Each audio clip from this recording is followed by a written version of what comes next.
Funding provided by Musco Lighting is honored to support Iowa PBS. We're an Iowa company that lights local schools, community fields, and stadiums, arenas, and venues in more than 125 countries. While our reach is global, our commitment is local. And by Fairway Meat and Grocery. For more than 80 years, Fairway has been proud to be an active part of the communities we serve. Learn more at fairway.com. Across Iowa, hundreds of neighborhood banks strive to serve their communities, provide jobs, and help local businesses. Iowa banks are proud to back the life you build. Learn more at iowabankers.com. With our Iowa roots and Midwestern values, Farmers Mutual Hail is committed to offering innovative farm insurance for America's farmers, just as we have for 6 generations. Farmers Mutual Hail, America's crop insurance company.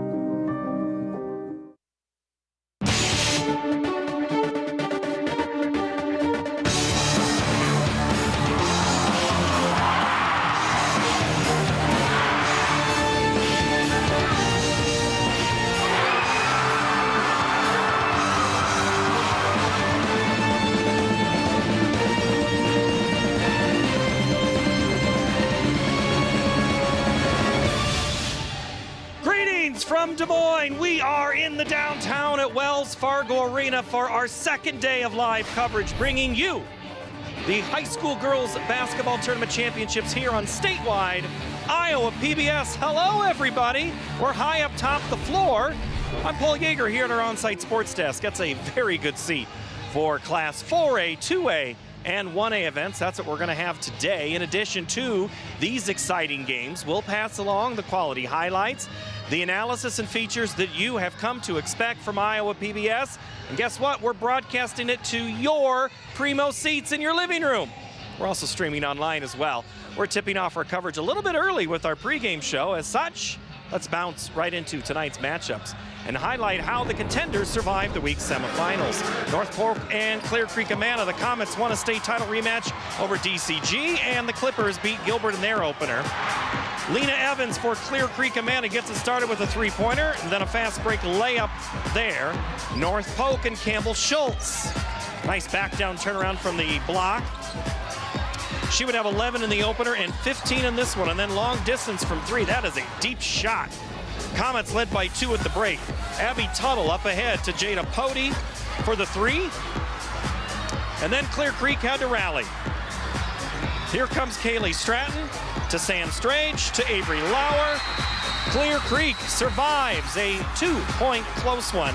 They win 50-48. They'll play the winner of Bishop Heelan and Waverly Shellrock. The Gohawks sent the 23 champ Sioux Center home in the quarters. The Crusaders beat Lewis Central in their opener. Great D in that opener, forced 28 turnovers. Melina Snoozy was big in that one. She was big in this one too. The great floater right there. And then down low to Emma Thompson. Drop step, what a great 6-player move right there to Caitlin Egena. And then Thompson to Egena. Again, this one's a little bit of a fadeaway shot. WSR was up 22-15 at the break. In the second half, more Egena.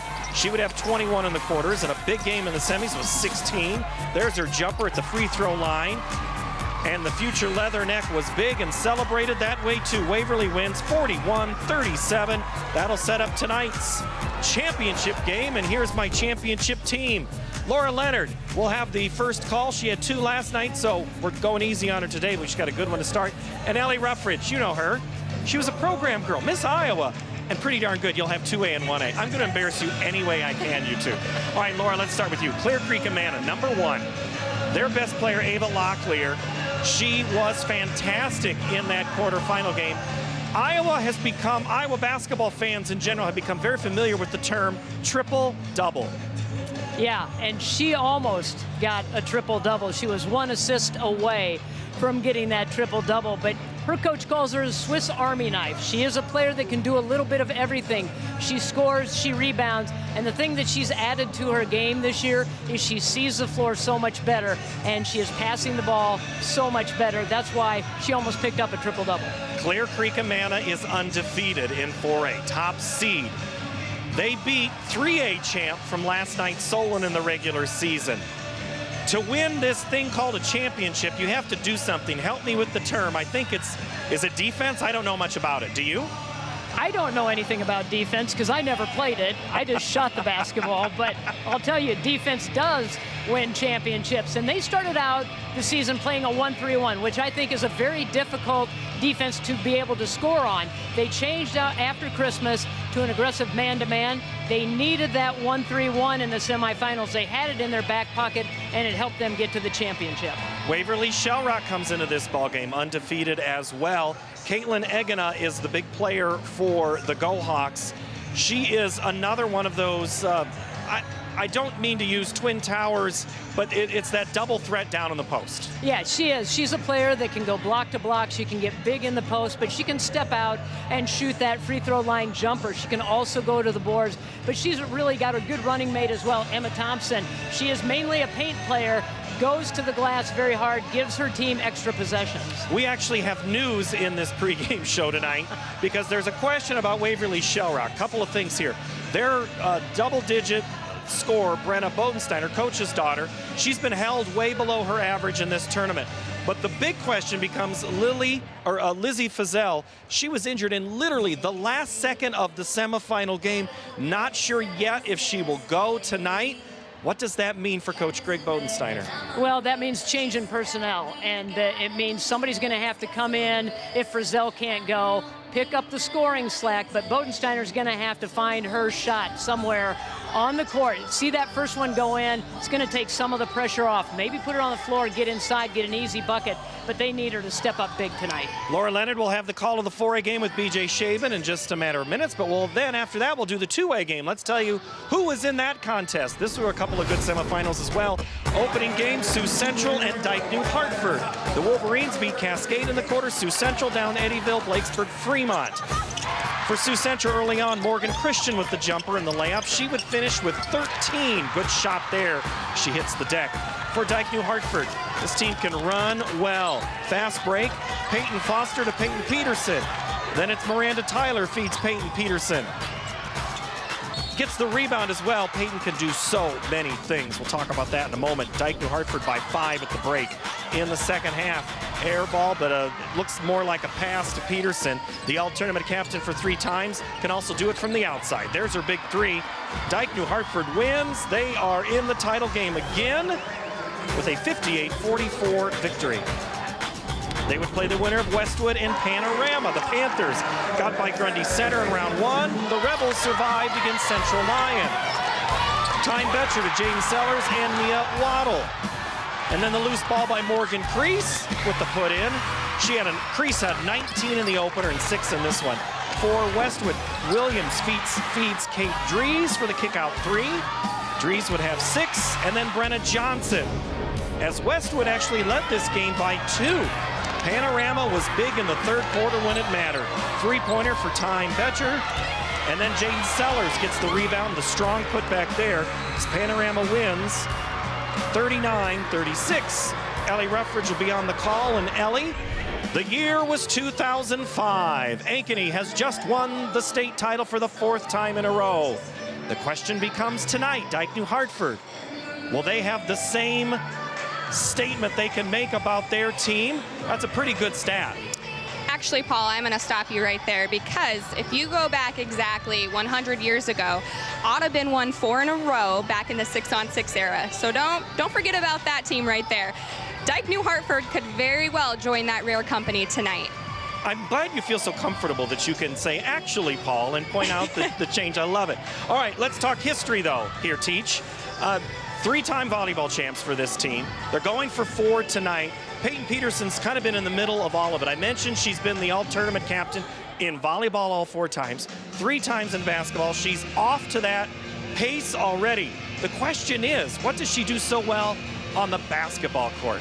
Peyton Peterson does it all for this Wolverine team. She's everywhere on the floor, whether it's on the offensive side or on the defensive side of the floor. She can score. She can dish it off to her teammates. She can steal. Oh, and she can block as well. But she's just a competitor. She knows what it takes to win games. Panorama was one of 2 teams in the semis to trail at half that made it to the finals. So, my question though, do they feel a little bit like David against the Goliath that's the Wolverines? I think it's going to come down to their leadership with their seniors. They have a very strong senior class. They're led by the coach's daughter, Time Betcher, and she hasn't found a shot on the floor that she doesn't like. She's comfortable wherever, and she can score on all 3 levels. And then you have Mia Waddle, and I think she has had a very impressive tournament, knocking down big-time shots, but also just getting her teammates involved. Real quickly, Panorama has another 2-sport athlete. This one, Jaden Seller's going to go to Iowa to play softball. She's pretty good too. Is that a key? This is a key that I think Panorama is going to have to key on if they want to beat Dyke New Hartford, and that is rebounding. And I'm excited for this matchup with Jaden Sellers versus Peyton Peterson. You have Jaden Sellers, who averages 9 rebounds a game, and then you have Peyton Peterson, who averages 10 rebounds a game. So I think down low, it's going to be a battle until the very end. All right, Ellie, get ready to interrupt me again here in just a minute. We're going to talk about 1A, okay? Okay. Very good. All right, let's talk about 1A. Got some good ones here as well. This is North Lynn and St. Albert from Council Bluffs. Lynx beat Montezuma in the quarters, St. Albert. The Saints down last year's champ Algona Bishop Garrigan. Ava Underwood gets the putback, and now she'll have the assist on the layup for Ella Klusman. North Lynn, Mackenzie Bridgewater over to Macy Bogey for a deep 3. Molly again finds the opening. That's her sister, by the way. That's Macy that hit the bucket. Lynx by 15 there at the break. Now we're going to talk about the sisters. There's the drive. Macy had 7 assists. Cameron Kurt then to sister Molly Bogey, and then ahead again to Molly Bogey for the layup. North Lynn in the title game with a 60-37 win. They'll play the winner, Newell Fonda and Remsen St. Mary's. The Mustangs blew by Kalamazoo-Wheatland in the opener, and Remsen St. Mary's won over Martinsdale St. Mary's. One's a town, one's a not.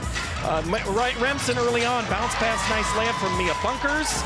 And then the inside lane, Bunkers just catches it and shoots it just the way you're supposed to. Don't put that thing on the floor. Isabella Bartek, the assist on the big 3 by McKenna Sievers, and then Sievers will drive again. In traffic, she was in the land of the tall trees. Mustangs by 3 touchdowns at the half. Sievers would also have 7 assists. Look at that pass to Kiera Jungers. Sievers to Jungers. It said that a lot over the years. Now Kiera again, she would have 14 points and 11 rebounds. Newell Fonda back into the title game. 60-35 Ellie Ruffridge for this one. Let's start with North Lynn, shall we? They were softball champs. They have good athletes, but there's this sign that's flashing right over here that says, caution, track meet ahead.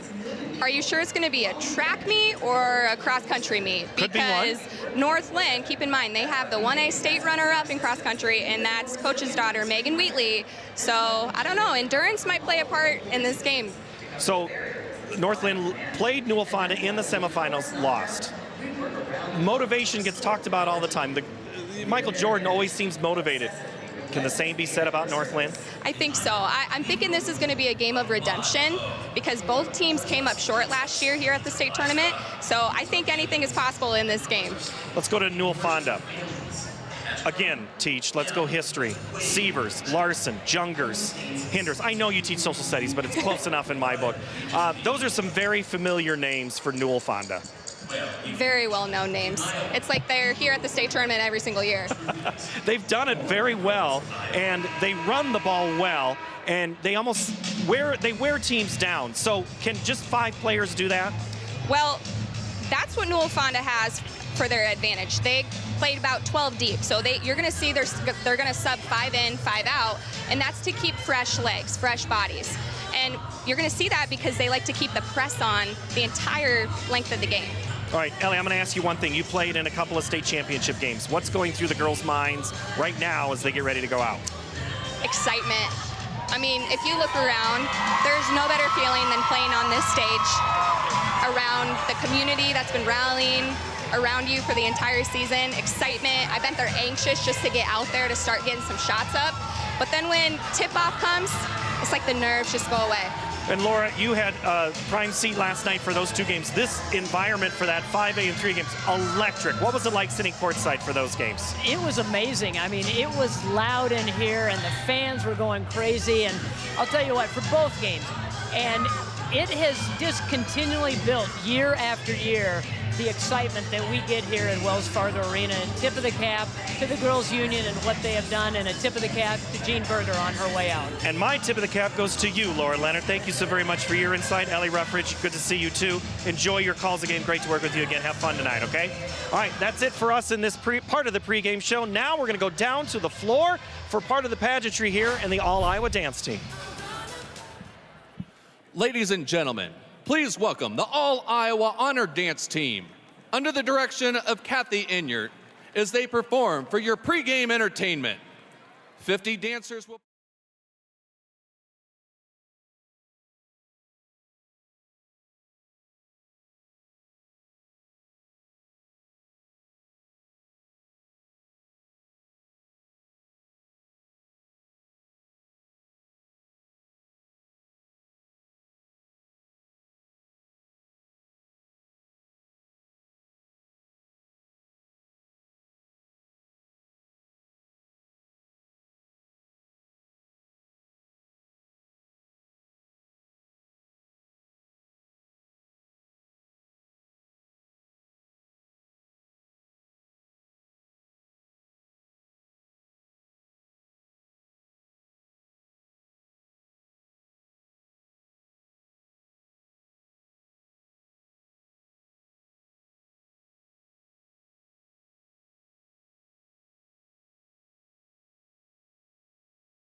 Iowa dancers will now perform a patriotic finale featuring all the state flags of our great nation. Please stand as we honor America, our military, and their families.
Presenting tonight's colors are women soldiers from the Iowa Army National Guard.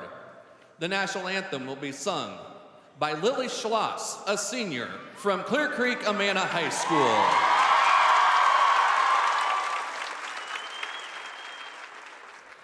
Oh, say, can you see by the dawn's early light what so proudly we hailed at the twilight's last gleaming, whose broad stripes and bright stars through the peril fight o'er the ramparts we watched were so gallantly streaming, and the rocket's red glare, the bombs bursting in air, gave proof through the night that our flag was still there. Oh, say does that star-spangled banner yet wave o'er the land of the free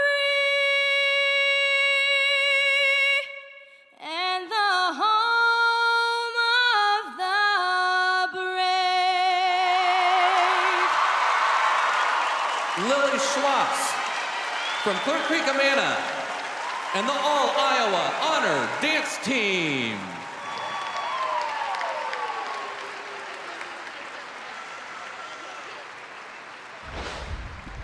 Amazing. Incredible right there. We're going to be right back with a full slate of girls high school basketball.